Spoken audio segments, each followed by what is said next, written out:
Nay, ayaw niyo na po bang magmahal ulit? Para ano? Para makipag-agawan ako kung kani-kanino. Sa ikaw ang kasama ko, okay na ako. Si Jeric, siya yung kinakwento ko sa'yo. Ang amo ng mukha niya. Para siyang mabait.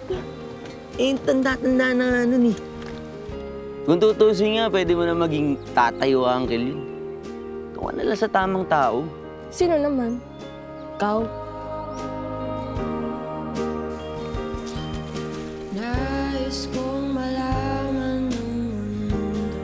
Tingnan mo si Tito Jeric mo.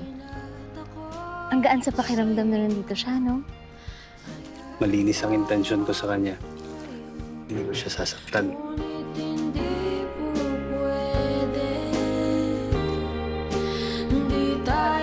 Sorry, Nay. Hindi ko sinasadya. Sana inisip mo yan bago ka bumuka ka sa harap niya.